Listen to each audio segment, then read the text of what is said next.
جو مکے کے لوگ تھے یا عرب تھے وہ اس طرح کے نام رکھتے تھے جس میں غصے کا اظہار ہو، جس میں ذرا کھردرا پن ہو، جس میں ذرا تھوڑی جنگ و جدال کی بات ہو، وہ اس طرح کے ناموں کو پسند کرتے. تو حضرت علی نے اسی مطابق اپنے طور پہ حرب نام سوچا کہ میں لڑائی اور جنگ کے نام پہ اس کا بیٹے کا نام رکھوں. تو آپ نے فرمایا نہیں، اس کا نام رکھو حسن. تو پھر ان کا نام حسن رکھا گیا رضی اللہ عنہ. تو گویا ان کا نام بھی آپ نے رکھا ہے، ان کو گوٹی بھی آپ نے دی ہے، اور 7 سال یہ آپ کے پاس پلے ہیں، بڑے ہیں. اور ہمارے 7 سال کے بچے کو ہوش ہی نہیں ہوتی. 7 سال کا بچہ کیا، ہمارا بڑا بچہ بھی ہو تو اس کو کرکٹ ٹیم کے سارے نام یاد ہیں، اس کو اداکار سارے یاد ہیں، اس کو گلوکار سارے یاد ہیں، اس کو انڈین فلموں کے نام یاد ہیں، اس کو ABC ساری آتی ہے، اس کو انگلش پہاڑے تک آتے ہیں. اس کو مرن جوگے کو نہیں پتا تو یہی نہیں پتا کہ ابو بکر کون ہے، سعد کون ہے، سعید کون ہے، طلحہ کون ہے، زبیر کون ہے، خالد بن الولید کون ہے، قعقاع بن عمر کون ہے. اس کو یہ کوئی کہانی نہیں پتا. 7 سال کا کیا، بڑے بچے کو بھی نہیں پتا. اس کی وجہ یہ ہے کہ ہمارے گھروں میں، ہماری مجالس میں کوئی تذکرہ ہی نہیں. سارا دن ٹی وی دیکھتے ہیں، جو دیکھتے ہیں وہی ان کے ہاں مشہور ہے، معروف ہے، انہی کا ان کو پتا ہے، انہی کا تعارف. ان کا پھر جو انتقال ہوا ہے حضرت حسن کا، وہ 58 سال کی عمر میں ہوا ہے، اور کچھ محدثین کا قول ہے 47 سال کی عمر میں انتقال. اگر 58 والا قول لیا جائے تو حضرت علی جو ان کے والد ہیں ان کو بھی 58 سال عمر ملی ہے، اور بیٹے کو بھی 58 سال عمر ملی. اور اگر 47 سال عمر پائی ہے تو پھر اپنے والد سے مشابہت تو نہیں ہے، لیکن جوانی میں دنیا سے پھر یہ چلے. شادیاں بہت کی ہیں، بچے بہت زیادہ تھے. اس ایک حدیث کو بنیاد بنا کے فقہا نے کتنے مسئلے نکالے. مثال کے طور پہ شک پیدا ہو گیا، میں نے نماز تو پڑھ لی ہے، پتہ نہیں میرا وضو تھا یا نہیں تھا. تو اب وضو ہونا نہ ہونا مشکوک ہو گیا. اور یقینی کیا ہے؟ یقینی یہ ہے کہ وضو کر کے دوبارہ پڑھ لے. تب جب شک ہو جائے، اور شک اتنا زیادہ ہو جائے کہ وہ 50% سے اوپر چلا گیا اور اب بالکل بات مشکوک ہو گئی، تو اب ہم فتویٰ یہ دیتے ہیں کہ دوبارہ وضو کرو، نماز پڑھو. پچھلی نماز اگر پڑھی بھی تھی تو گئی. مشکوک چیز چھوڑ دو، یقینی چیز پڑھو. اب ہمارے پیٹ میں، ہماری جیب میں کیا جا رہا ہے ہمیں کوئی خبر نہیں، کتوں آ رہے ہیں، کتنے جا رہے ہیں. اس کے پھر اثرات نکلتے ہیں جو نظر آتے ہیں. بظاہر سوٹڈ بوٹڈ ہے، بظاہر کلف لگی ہوئی ہے، بڑا پرفیوم لگا کے، بابو بن کے، سیٹھ بن کے کرسی پہ بیٹھا ہے، لیکن وہ اس کالر کے اندر انسان نہیں ہے، وہ پورا جانور ہے. صلی علیک اللہ صلواتا دائما فالعز والفوز ليس إلا فيك.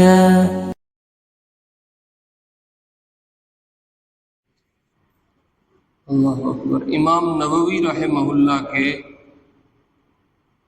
40 حدیثوں والے مجموعے میں سے تقریباً ہم 10 حدیثیں پوری کر چکے ہیں.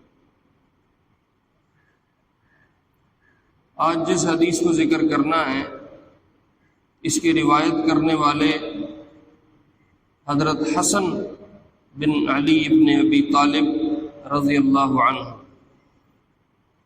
حدیث کو جب ذکر کیا جاتا ہے، پڑھایا جاتا ہے، تو اس میں یہ ترتیب رہی ہے محدثین کی کہ جس صحابی نے اس حدیث کو روایت کیا ہے تھوڑے بہت اس کے حالات کا تذکرہ بھی ساتھ کیا جائے.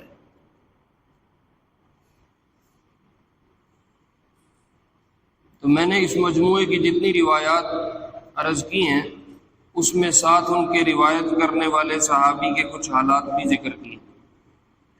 تو آج جس حدیث کو ذکر کرنا ہے اس کے روایت کرنے والے حضرت حسن ہیں رضی اللہ عنہ، جو حضرت حسین کے بڑے بھائی ہیں، حضرت فاطمہ کی اولاد ہیں، فاطمہ اور علی کی، اور حضور علیہ السلام کے نواسے ہیں۔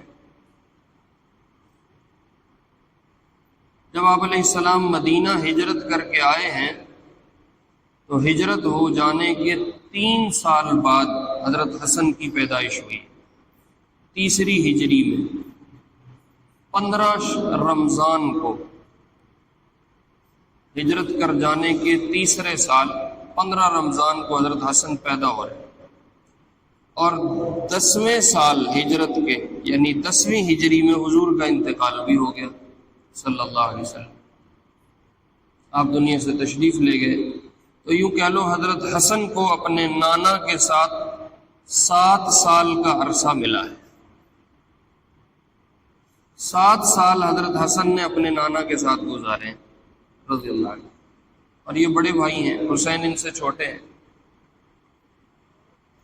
جب یہ پیدا ہوئے تو ایک خوشی تو بچہ پیدا ہونے کی تھی، ایک خوشی اور تھی، اور وہ یہ تھی کہ مکے والے بار بار یہ تانا دیتے تھے کہ محمد صلی اللہ علیہ وسلم نعوذ باللہ ان کی اولاد نہیں چلے گی اور ان کی نسل نہیں چلے گی، اور وہ اس پہ تنگ کرتے تھے بار بار، کیونکہ آپ کی جتنی مذکر اولاد ہوئی، جتنے لڑکے پیدا ہوئے وہ بچپن میں ہی فوت ہو گئے،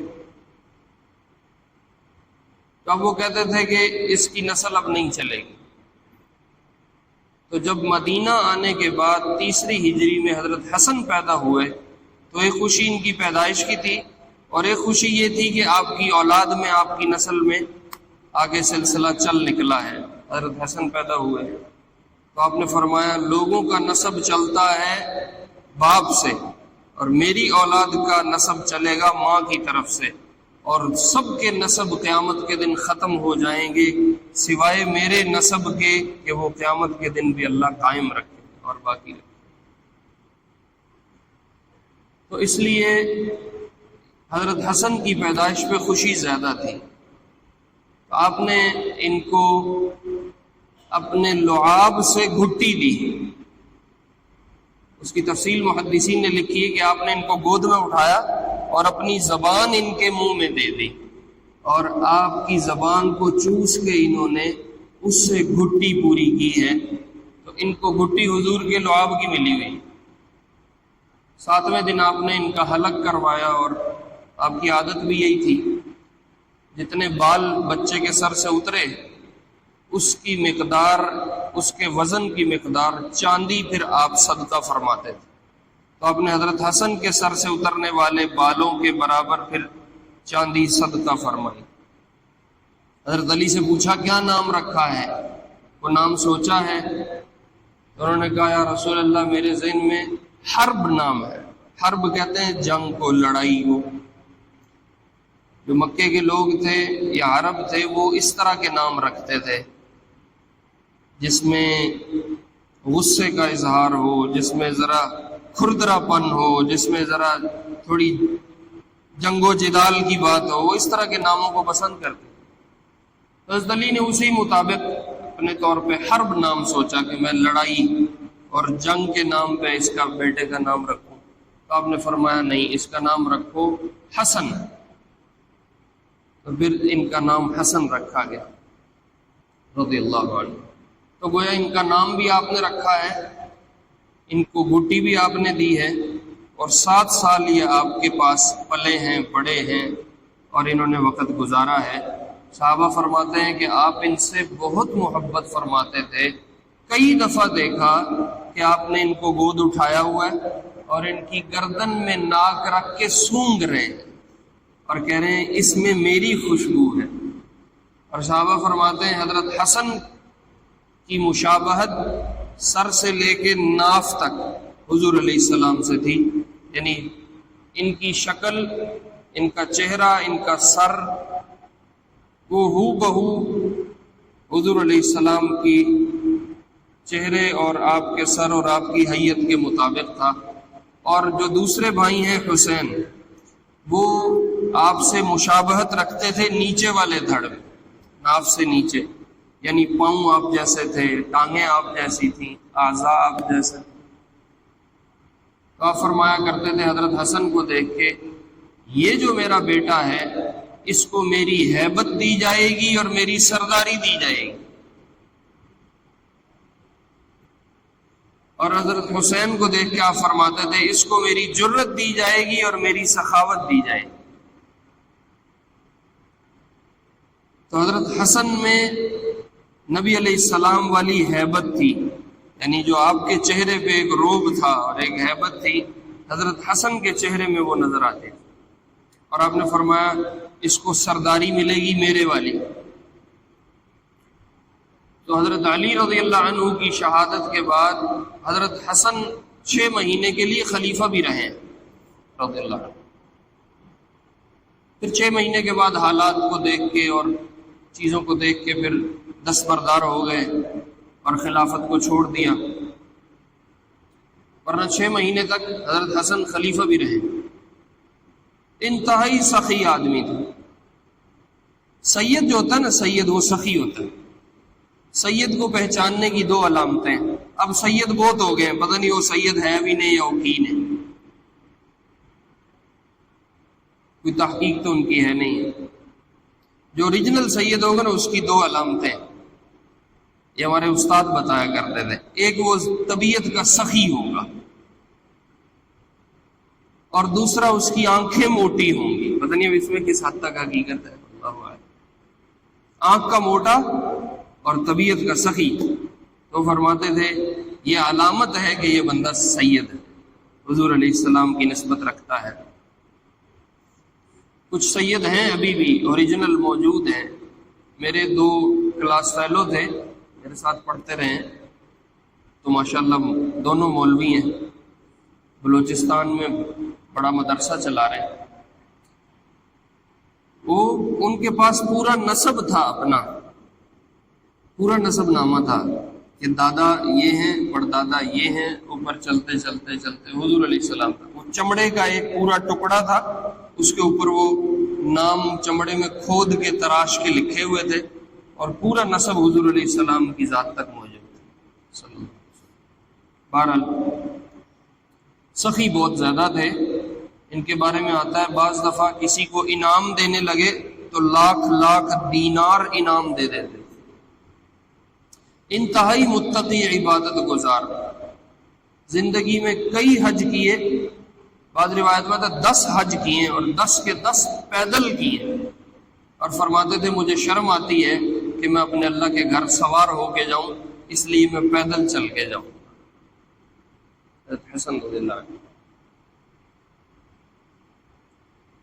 انہوں نے 7 سال کا عرصہ رہے اپنے نانا کے ساتھ صلی اللہ علیہ وسلم. 7 سال کا بچہ کتنا ہوتا ہے؟ یعنی ہمارا 7 سال کا بچہ کتنا ہوتا ہے؟ 7 روایتیں، بعض محدثین لکھا 11 روایتیں حضرت حسن نے امت کو دی ہیں، جو حضور علیہ السلام سے علم لیا ہے اور امت کو دیا. جو حدیث ہم ابھی پڑھیں گے یا ذکر کریں گے وہ حدیث ان 7 روایتوں میں سے ایک ہے. 7 روایتیں. ہمارے 7 سال کے بچے کو ہوش ہی نہیں ہوتی. 7 سال کا بچہ کیا، ہمارا بڑا بچہ بھی ہو تو اس کو کرکٹ ٹیم کے سارے نام یاد ہیں، اس کو اداکار سارے یاد ہیں، اس کو گلوکار سارے یاد ہیں، اس کو انڈین فلموں کے نام یاد ہیں، اس کو ABC ساری آتی ہے، اس کو انگلش پہاڑے تک آتے ہیں.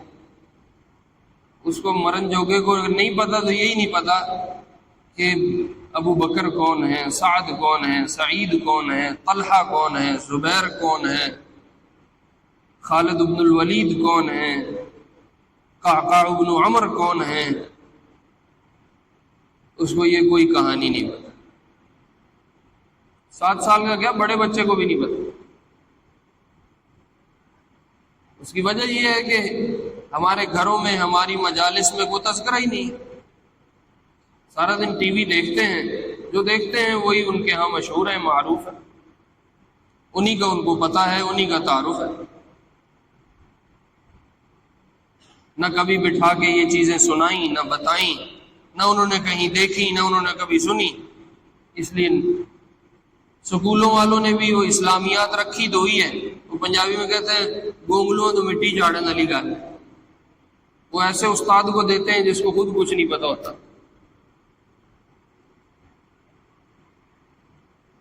بہرحال یہ ہماری قوم کا المیہ ہے، ہماری قوم کا کیا، پوری امت کا یہ المیہ ہے۔ ہمیں اپنے اسلاف ہی یاد نہیں ہے، ہمیں اپنی تاریخ ہی کوئی نہیں پتا، ہمارے پیچھے کون تھے، ہماری بنیاد میں کیا تھا۔ جو اپنی نئی نسل ہے تو بالکل کوری ہے۔ تو حسن نے 7 سال کی عمر میں 7 حدیثیں، 7 روایتیں امت کو دی ہیں حضور سے لے کے۔ آپ کو مزے کی بتاؤں، جو ہم دعائے قنوت پڑھتے ہیں، اللہم انا نستعینک ونستغفرک ونؤمن بک ونتوکل، یہ حضرت حسن اس دعائے قنوت کو نہیں پڑھتے تھے۔ وہ فرماتے تھے میں نے اپنے نانا سے قنوت کی اور دعا لی ہے، میں وہ پڑھوں گا۔ اور وہ دعا کیا ہے؟ اللہم اہدنی فیمن ہدیت وعافنی فیمن عافیت وتولنی فیمن تولیت۔ تو امام شافعی رحمۃ اللہ علیہ یا ان کے جتنے مقلدین ہیں وہ حضرت حسن والی دعا وتروں میں پڑھتے ہیں، اور جو ہم دعا پڑھتے ہیں اللہم انا نستعینک ولی، یہ حضرت عمر بن خطاب رضی اللہ عنہ نے روایت کی ہے۔ تو ہم حضرت عمر رضی اللہ عنہ کی روایت کی ہوئی دعا کو دعائے قنوت کے طور پہ پڑھتے ہیں، ورنہ ایک دعائے قنوت حضرت حسن نے بھی امت کو دی ہے اللہ کے نبی سے لے کے علیہ الصلوۃ والسلام۔ اور اصل یہ ہے کہ نبی علیہ السلام نے مختلف موقعوں پہ مختلف دعائیں پڑھی ہیں۔ آپ نے انا نستعینک ونستغفرک والی دعا بھی پڑھی ہے، چونکہ حضرت عمر نے اس کو روایت کیا ہے اور اس کو پڑھا بھی ہے۔ اور یہ جو حضرت حسن والی ہے اللہم اہدنی فیمن ہدیت وعافنی فیمن عافیت، یہ بھی اللہ کے نبی علیہ السلام نے پڑھی ہے، اس لیے حضرت حسن نے آگے روایت کی ہے۔ تو دونوں دعائیں پڑھی جا سکتی ہیں، دونوں میں سے کوئی ایک بھی پڑھی جا سکتی ہے۔ موقع ہو تو دونوں پڑھ لی جائے، اگر یاد ہیں تو دونوں پڑھی جائے، اگر موقع نہیں ہے، یاد نہیں ہے، تو پھر ایک دعا پڑھ لی جائے، پھر چاہے حضرت عمر بن خطاب والی پڑھ لی جائے، چاہے حضرت حسن والی پڑھ لی جائے، دونوں حضور کے کلمات ہیں علیہ الصلوۃ والسلام۔ بہرحال حضرت حسن نے امت کو دعائے قنوت ایک دی ہے، اللہم اہدنی فیمن ہدیت والی۔ تو اس لیے دعائے قنوت تو خیر یاد کرنے کی چیز ہے، جن کو یاد ہے وہ پڑھیں، جن کو نہیں آتی تو علماء نے لکھا ہے وہ دعائے قنوت کی جگہ پہ اللہم اغفر لی پڑھتے رہے، اللہم اغفر لی، اللہم اغفر لی، اللہم اغفر لی۔ جس کو یہ بھی کہنا نہیں آتا وہ اردو میں دل ہی دل میں مانگ لے کہ اللہ میری بخشش کر دے، اللہ مجھے معاف کر دے، اللہ مجھے معاف کر دے، اور کوشش کرے کہ دعا سیکھ لے، یاد کر لے، کیونکہ وتر پڑھنا واجب ہے، اور اس میں اس دعا کا پڑھنا بھی واجب ہے۔ اور واجب اگر مستقل چھوٹتا رہے تو شریعت کہتی ہے یہ بندہ فاسق ہے، واجب کو مستقل طور پہ چھوڑنے والا بندہ فاسق ہو جاتا ہے۔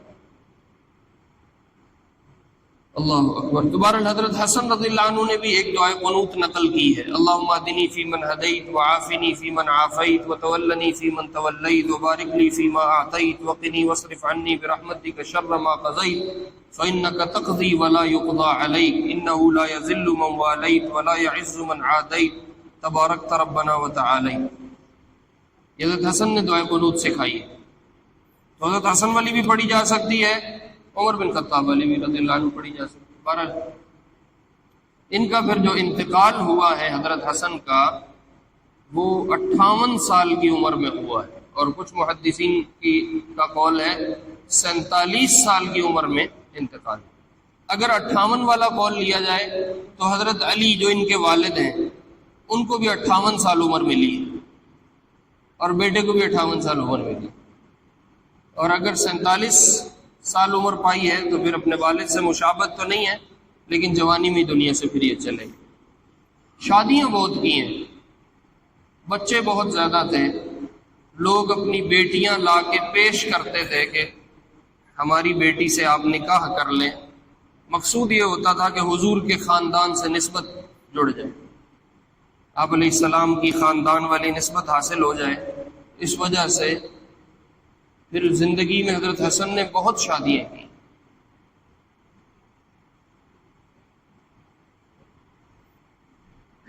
اور بچے بھی اسی طرح بہت ہو گئے، جتنی شادیاں تھیں پھر اتنے بچے تھے۔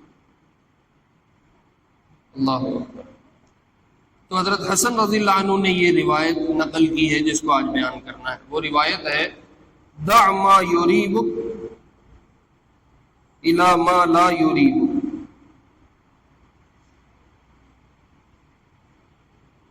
حضرت حسن سے ایک شاگرد ہیں، انہوں نے پوچھا کہ آپ کو اپنے نانا کی کوئی بات یاد ہے؟ تو حضرت حسن نے فرمایا میں نے اپنے نانا سے ایک بات یاد کی تھی، اور وہ یہ تھی دع ما یریبک الی ما لا یریبک۔ کہنے کو 2-4 لفظ ہیں، لیکن یہ بہت جامع حدیث ہے۔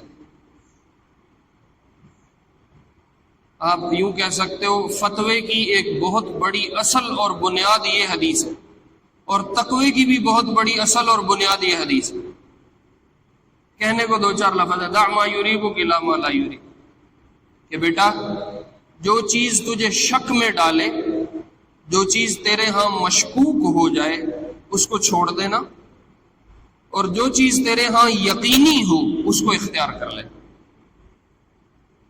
مشکوک چیزیں چھوڑتے جانا، یقینی چیزیں حاصل کرتے جانا، پکڑتے جانا، لیتے جانا، ان کو اختیار کرتے جانا۔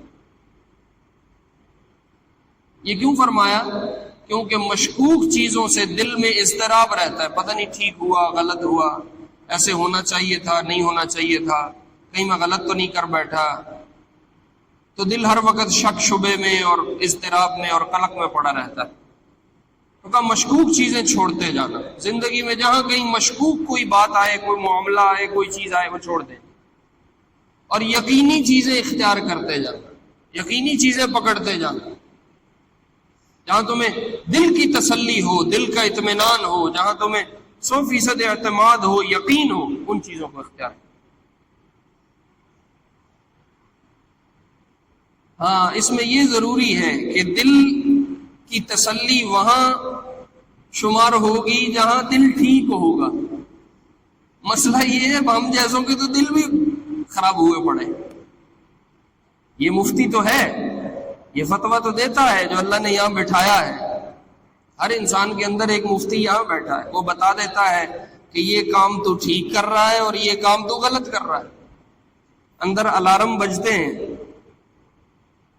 اندر کا مفتی بتا دیتا ہے کہ یہ جائز ہو رہا ہے، یہ ناجائز ہو رہا ہے، اندر کھٹکا شروع ہو جاتا ہے، لیکن اس کے لیے ضروری ہے کہ دل بھی ٹھیک ہو۔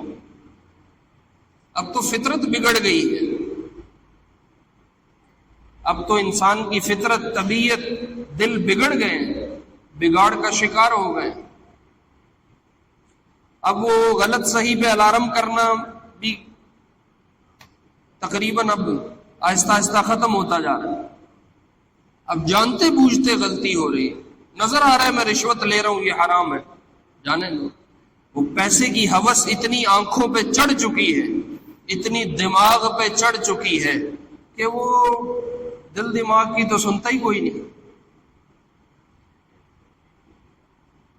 ہاں، تو یہ الارم ضرور کرتا ہے، مشکوک چیز اور یقینی چیز بتا دیتا ہے، لیکن ضروری یہ ہے کہ یہ خود ٹھیک ہو۔ اب شہوتوں کا غلبہ ہے، حرام خوری کا غلبہ ہے، لالچ اتنا طبیعتوں پہ حاوی ہو چکا ہے کہ اب صحیح غلط کی تمیز ہی ختم ہو گئی۔ اچھا برا، سیاہ سفید، نفع نقصان، ٹھیک غلط، یہ تمیز اب کون کرتا ہے؟ تو آپ نے فرمایا یقینی چیزیں اختیار کرنی ہے، مشکوک چیزوں کو چھوڑ دے۔ اس ایک حدیث کو بنیاد بنا کے فقہا نے کتنے مسئلے نکالے۔ مثال کے طور پہ شک پیدا ہو گیا، میں نے نماز تو پڑھ لی ہے، پتہ نہیں میرا وضو تھا یا نہیں تھا، تو اب وضو ہونا نہ ہونا مشکوک ہو گیا، اور یقینی کیا ہے یقینی یہ ہے کہ وضو کر کے دوبارہ پڑھ لے. تب جب شک ہو جائے اور شک اتنا زیادہ ہو جائے کہ وہ 50% سے اوپر چلا گیا اور اب بالکل بات مشکوک ہو گئی، تو اب ہم فتویٰ یہ دیتے ہیں کہ دوبارہ وضو کرو، نماز پڑھو. پچھلی نماز اگر پڑھی بھی تھی تو گئی. مشکوک چیز چھوڑ دو، یقینی چیز پکڑ دو. ایک آدمی ہے، روزے سے تھا، بھولے سے کچھ کھا لیا یا شک پڑ گیا پتہ نہیں میں نے کھایا یا نہیں کھایا، تو مشکوک ہے کھانا نہ کھانا اور یقینی ہے کہ روزہ رکھا ہوا ہے، تو ہم کہتے ہیں کھانے نہ کھانے والی بات کو چھوڑ دو اور یقینی کیفیت پہ آ جاؤ کہ تمہارا روزہ ہے. اعتماد رکھو کہ تمہارا روزہ ہے. نماز پڑھتے پڑھتے شک پڑ گیا پتہ نہیں میں نے 3 رکعتیں پڑھی ہیں یا 4 پڑھی ہیں، تو بات مشکوک ہو گئی. تو اب جتنا زیادہ تعداد ہے وہ مشکوک ہے، پتہ نہیں پڑھی ہے یا نہیں پڑھی، لیکن جو کم تعداد ہے وہ یقینی ہے کہ اتنی تو پڑھی ہے. تو ہم فتویٰ دیتے ہیں کہ وہ 3 ہوئی ہیں، چوتھی کو بھی ساتھ ملا لو. تو جب نماز پڑھتے پڑھتے کہیں شک پیدا ہو جائے تو چوتھی میں شک ہے اور 3 یقینی ہیں، تو پھر سمجھے کہ میری 3 ہوئی ہیں اور چوتھی کو ساتھ ملا لے، آخر میں سجدہ صاف کر لے. اگر کمی زیادتی ہوگی بھی تو برابر ہو جائے گی. تو اب یہ فتوے کی بہت سارے اس طرح کے مسائل جہاں شک شبے کا مسئلہ آتا ہے تو وہاں یہ حدیث بنیاد ہے کہ مشکوک چیزوں کو چھوڑنا ہے، یقینی چیزوں کو اختیار کرنا. اور اسی طرح جیسے فتوے میں یہ بات بنیاد ہے، اسی طرح تقوی میں بھی یہ بات بنیاد ہے. مشکوک چیزیں استعمال نہیں کرو.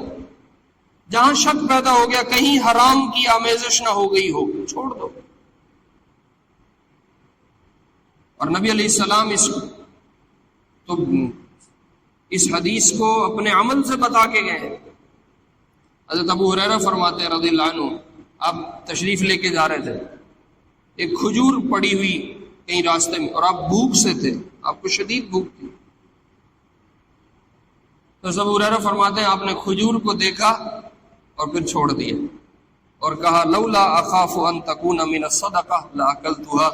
ابو ہریرہ اگر مجھے یہ خوف نہ ہوتا کہ یہ کھجور صدقے کی ہو سکتی ہے تو میں استعمال کر لیتا، میں کھا لیتا، لیکن چونکہ مجھے یہ شک پیدا ہو گیا کہ کہیں یہ کھجور صدقے کی نہ ہو، اس لیے میں استعمال نہیں کرتا، کیونکہ نبیوں کو صدقہ منع ہے، نبی کی ذات صدقہ استعمال نہیں کر سکتی. تو آپ کو شک پیدا ہوا، آپ نے چھوڑ دیا. مشکوک مال استعمال نہیں کرو. ایسے ہی ہمارے حضرات ہیں بڑے، ان کے بارے میں یہ رائیونڈ کے بڑے حضرات میں سے ایک گزرے مولانا جمشید صاحب رحمۃ اللہ علیہ، وہ مشکوک چیزیں بہت اس میں پرہیز کرتے تھے. ایک جاننے والے وہ بتا رہے ہیں ان کو کسی نے ہدیہ دیا شہد کا، حضرت یہ میرے باغ میں شہد لگا تھا، وہ اتار کے آپ کے لیے لایا ہوں ہدیہ. تو اب یہ تو بظاہر حلال ہے، اس کے استعمال کرنے میں کوئی مسئلہ نہیں ہے، لیکن ان کی احتیاط اتنی تھی، وہ فرمانے لگے آپ کے والد نے اپنی بہنوں کو جائیداد میں سے حصہ دیا تھا کہ نہیں دیا تھا؟ اگر دیا تھا تو پھر یہ زمین تمہارے والد کی بنتی ہے اور اس میں آنے والا شہد میرے لیے حلال ہے، میں کھا سکتا ہوں. لیکن اگر تمہارے والد نے اپنی بہنوں کو وراثت میں حصہ نہیں دیا تو اس کا مطلب آپ کے والد نے زمین کو زبردستی ہتھیا کے رکھا تھا، تو وہ زمین ناجائز ہے، اور ناجائز زمین سے آنے والا شہد کیسے جائز ہو سکتا ہے؟ لہٰذا میں استعمال نہیں کرتا. اتنی احتیاط. اب ہمارے پیٹ میں ہماری جیب میں کیا جا رہا ہے ہمیں کوئی خبر نہیں، کتوں آ رہے ہیں کتنے جا رہے ہیں. اس کے پھر اثرات نکلتے ہیں جو نظر آتے ہیں. بظاہر سوٹڈ بوٹڈ ہے، بظاہر کلف لگی ہوئی ہے، بڑا پرفیوم لگا کے بابو بن کے سیٹھ بن کے کرسی پہ بیٹھا ہے، لیکن وہ اس کالر کے اندر انسان نہیں ہے، وہ پورا جانور ہے. یہ کیوں ہو گیا؟ بظاہر پگڑی ہے، ٹوپی ہے. میں اپنی فیلڈ کی بھی بات کر لوں، ایسے نہ لوگ کہیں ہمارے پہ چھری چلاتے ہو مولوی صاحب. بظاہر ٹوپی ہے، پگڑی ہے، بڑا دیندار آدمی ہے، لیکن بہن کا حصہ ہڑپ کر کے بیٹھا نہیں دیتا. کئی سال کی زکوٰۃ روک کے بیٹھا نہیں دیتا. کتنوں کا حق مار کے بیٹھا ہے نہیں دیتا. کتنوں کو دھوکہ دے رکھا ہے، فریب فراڈ سے کام کرتا ہے، جھوٹ بولتا ہے، غیبت کرتا ہے. بظاہر دیکھنے میں بڑا خوبصورت نورانی ہے چہرہ،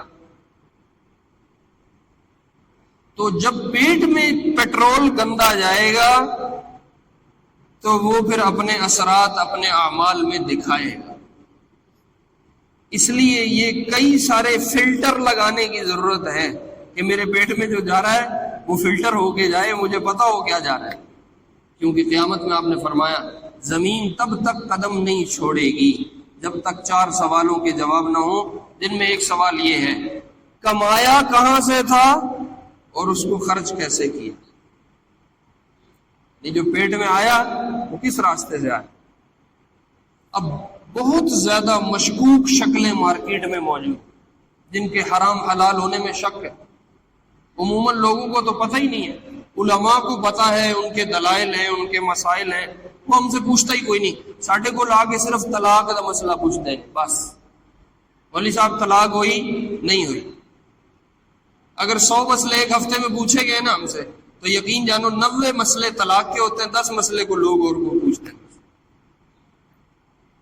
اب اس کا بھی حل نکال لیا ہے. اب وہ کہتے ہیں یہ مولوی طلاق دے دینا یہ گل نہیں جانا، وہ فلانا جڑا ہے نا وہ 3 نو 1 بنا لینا وہ گل چلے جانا. اب اس کا بھی حل موجود ہے. اللہ اکبر. تو بہرحال کھانے پینے میں بہت احتیاط ضروری ہے. میرے پیٹ میں کیا جا رہا ہے، آگے یہ میری نسل کی بنیاد پڑے گا، اور میں غلط بنیاد ڈال رہا ہوں، ٹھیک بنیاد ڈال رہا ہوں. میرے بچوں کے پیٹ میں کیا جا رہا ہے، اس کو چیک کرنا ضروری ہے. یہ چیک اینڈ بیلنس ہونا چاہیے زندگی میں. مشکوک چیزوں کو چھوڑنا ہے اور یقینی چیزوں کو اختیار کرنا ہے. آخری بات کہہ کے پھر سنتیں پڑھتے ہیں. اس بات کو ذہن میں رکھتے ہوئے یہ بھی ذہن میں رکھنا ہے کہ وسوسوں کا شکار بھی نہیں ہو جانا. بعض لوگ چیک اینڈ بیلنس اتنا زیادہ کر لیتے ہیں کہ وہ وسوسوں کا شکار ہو جاتے ہیں. وہ بیچارے ہر وقت وسوسے میں پڑے، پتہ نہیں میرا وضو ہوا نہیں ہوا. اب وہ لگا ہوا ہے اور آدھا گھنٹہ اس کا وضو ہی نہیں ہو رہا. کپڑے دھو لیے ابھی پہنے ہیں، پاک ہیں، اس کو شک شروع ہو گیا پتہ نہیں یہاں کوئی مسئلہ نہ ہو، یہاں کوئی مسئلہ نہ ہو، ادھر نہ کچھ لگ گیا ہو، ادھر نہ کچھ لگ گیا ہو. نہانے کھڑا ہوا ہے، پورا ٹینکی خالی ہوئی، اس کا غسل ابھی پورا نہیں ہو رہا. تو وسوسوں کا شکار بھی نہیں ہونا. وسوسوں کو دفع کرنے کا حکم ہے. اللہ رب العزت نے قرآن میں جو سورۃ الناس اتاری ہے اس میں کہا ہے من شر الوسواس الخناس. یہ وسواس ایک خاص شیطانی فورس ہے، شیاطین کی ایک خاص قسم ہے جس کا کام ہی وسوسے ڈالنا ہے. میری ہوا تو نہیں نکل گئی، میرا پتہ نہیں وضو ہے یا نہیں ہے، پتہ نہیں میں نے کچھ غلط تو نہیں کھا لیا، پتہ نہیں میرے کپڑوں پہ تو نہیں کچھ لگا ہوا، پتہ نہیں میرا جسم پاک ہوا ہے نہیں ہوا. اب وہ وسوسوں میں ہر وقت. تو جب وسوسوں کی کیفیت پیدا ہو تو وہم کا شکار نہیں ہونا، پھر اس کو دفع کر دو اور یقینی چیز اختیار کرو. یقین پہ رہو کہ میں بالکل پاک ہوں، مجھے کوئی مسئلہ نہیں. اللہ رب العزت ہمیں اپنا دین سیکھ کے عمل کرنے کی توفیق نصیب فرمائے. سنت ہے.